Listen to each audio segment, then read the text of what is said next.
Welcome to the AFL Fantasy Show. We're the Traders. I'm Roy. I coach Destroy. This is Warnie. Coach of the Warn Dogs. This is Calvin. Coach of the Calvinators. And boys, we've finished our 18 games in 18 days and we've learnt a fair bit. Carnival of footy. A carnival of footy. Now, what I want from you guys is who are we locking in? Some real cheap bargains. Well, let's start in the midfield. You're paying a little bit more for him, but Dom Tyson, I think, at 218 grand, we just have to lock him in. We just have to lock him in. He scored a massive 100 last week in his second game, and the game before was a 50-odd, but it was from less than half a game, so lock and load. And his teammate as well, Viv Mitchie. How good has he been? Awesome. The guy I'm locking in, Pollack, from Port Adelaide. That's him. Port Adelaide. He was Brisbane. He was. Yeah, he's changed. Look, He's only 135 grand. Yeah, and he's had 2 scores over 90s. If you don't have him in your team, you've gone a little bit crazy. Now, speaking of crazy, you may call me crazy here. X-Man, X-Ellis. Oh, no! You may know him as someone who is, you know, bandaged up pretty often, but he's gone back-to-back 70s, and one of those 70s was from 49% game time. Now, he is floating across the half-back line there at West Coast, and he's having a field day there. All right. What about in the ruck line? Now, we've got old mate, he's cheap as chips, Aaron Sandilands. He is under 250 grand. He scored, what did he score? It was 120-odd points. Yeah, he absolutely smashed it. 7 hit-outs. Yeah, if you don't mind. A huge cloud over him, wasn't there? Like, everyone was like, oh, is he actually going to be up to it? But, man, he came out. Word out of the West, too, that he was having his best pre-season in years, and I'll tell you what, that was evident in his game the other day. All right. Now, there's a couple of smokies that are going around. Oh, yeah, you love a smoky. Guys that have just lit the pre-season up. Liam Shields, how good has he been? He has been. He's probably the form player of the NAB. Yeah, he's amazing. Now, back before he was doing a tagging role, he used to rack up some serious fantasy numbers. Averaged over 100, I think, in his third year. Yeah. And then a couple of years' worth of tags. If he loses that tagging role, he could be one to watch. Also, talk about going a year too soon, mate. What? Righty. Matthew Wright? What? I can't believe it. Oh my God! What did he have? He had nearly like 140. He's had back-to-back hundreds as well. He's racking up about 30 touches a game. He'll be playing that midfield role with Van Berlo out, I think. Definitely. Calvin, you're going to... 2 wrongs don't make a right. I'll tell you that right now. Last year, he averaged 68 points. He averaged 68 last year. There's nothing... Cheap. He's cheap. There's nothing wrong about Wright this year. He is one to lock in your forward line, I reckon. Are you doing it? I'm definitely getting him. Not me. Okay, we're lucky enough to be here with Nick Dal Santo and Brent Harvey, 2 champions of the North Melbourne Footy Club. It sounds a bit weird saying that for you, Dal, but the boys are here and they're going to give us a lowdown on a few players. Now, Brent, I'll come to you first. We're looking for a ruck option on our bench. Now, there has been a bit of talk about North maybe this year as opposed to last year running with 2 rucks and Daniel Curry getting a game. What can you tell us there?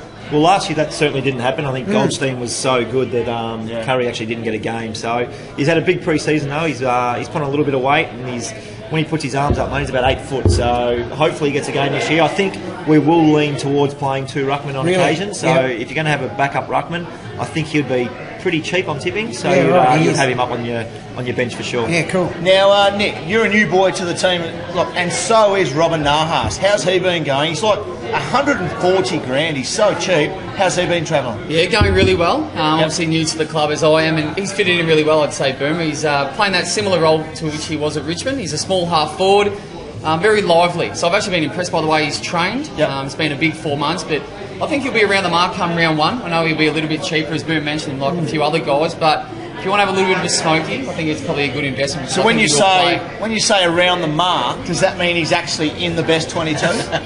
My opinion, he's around the mark in the best 22. Well, is he in the best 22? Look, at the minute he's in our best 22, but Lee Adams is actually not in the...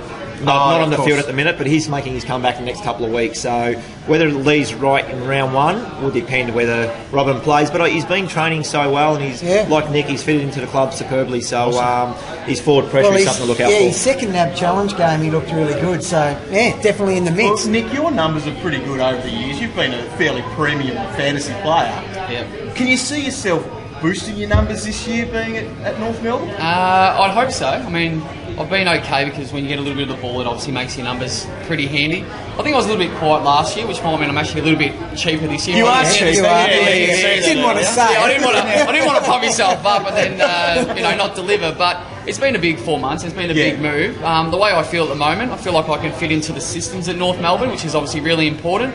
I think I'll be playing in prominent positions where you have the opportunity at least to get the ball and kick a goal, which can always help. But by saying that, if I don't score, don't get me. Well, at the Saints, you were copping the tag heavy the last couple of years, and that obviously affected your scoring. There's a lot of players that do get tagged at North. Boomer always cops one.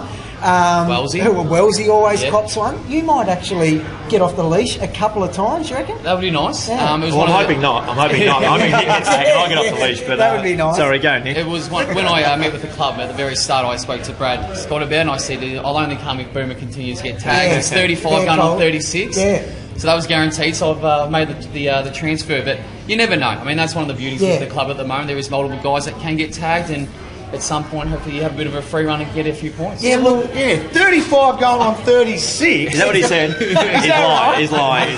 He's taking the piss. I'm 28. When are you going to slow down?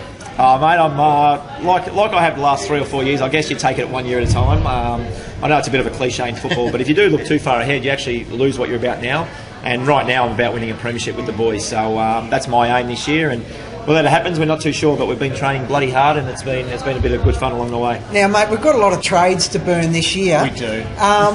Say I get you in my team, and then you're coming up against Fremantle. Yeah. And your old mate Ryan Crowley. Maybe. Should I get you out that week? Is there an issue between you two? Is there any pinchy pinch? Give us the lowdown. What makes you say that? Oh, I don't know. I just saw last year you got a bad score against those guys. No, it's always good when somebody beats you to actually have an opportunity to play against them again. So I think it's round 6. Ryan's already pointed out in the paper, so I'm looking forward to that. So make you captain that week? I'm not sure about making me captain, but like Nick said, I'm happy if he goes to me and keeps me a little bit quiet. As long as Nick and Wellesley get a little bit of the ball and the Kangas have a win, well, I'm more than happy to play my part. All right, boys. I'll get one smoky off you each. Tip for the year. From North Melbourne? From North... No, actually, go anyway. Oh, yeah. Who do you like?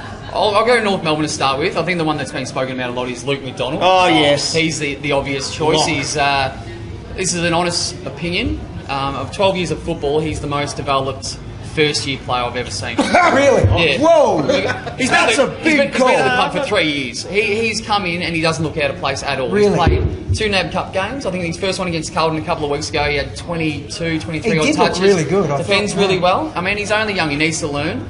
But I think he's definitely will play at some stage, so there's value in that. Yeah, right. Round 1? He'll be close, extremely close. You're always on the fence. I'm not the coach. I should be, but I'm not. I think the other one, a complete roughie, I'd like to see Jack Noons, my old teammate at St Kilda. I think he's ready to sort of break out and go to that next step. So, good tip. Yeah, I think he's a bit younger as well, probably good value, and I think there's probably value in him. Yeah, handy. There you go. Yeah, I'm with Nick. Like Luke McDonald, he's been at the club for 3 years, like Nick said. His first year he just trained with us. The second year he played in our VFL team. Oh, really? And this year he done a whole third year breakout. Third year breakout. He's a first year player. He's the old father's son. The other one I really liked over the pre-season is Polak that went from Brisbane to Port Adelaide. Yeah. What I've seen in the pre-season, the NAB Cup, he looks really good. I think he'd be cheap because he didn't play a great deal of football. Well, he's basement price. So he's my tip for the one that will score a lot of points. There you go. Tip. Thanks very much, fellas. Appreciate your insight and have a good one. Good luck this year. Thanks, boys. Round 1 is almost upon us, boys. It starts on Friday the 14th of March, so we need to be ready with our teams. Now, the first round is a free hit for AFL Fantasy Classic this year, so that means that we have unlimited trades after it, so you can pretty much go in with a bit of strategy for this week. And Calvin, you've already been thinking about that, haven't you? Of course I have, Warnie. I've been thinking about it flat out. Look, I'm going to be chasing teams that play against the weaker teams. So players in St Kilda, they've got Melbourne first up. Melbourne gave up heaps of points last year. I'm going to be chasing some Saints. What I'm going to do is throw away that last bench spot in each position. Yeah, the cheapest person I can get, I'm going to put in that last bench spot. I'm still going to try to pick someone that plays so I've got an emergency each time. But that's going to free up some cash for me to buy the big guns for the week. Yeah. So don't forget, you do get unlimited trades to fix up your side, ready for the rest of the season, because this round one is going to be tough, split over 2 weekends. So be ready for it. Good luck, guys. It's getting to the business end of the pre-season, so you got to be ready to go. Pick that squad and let's get started. Right on your side. No.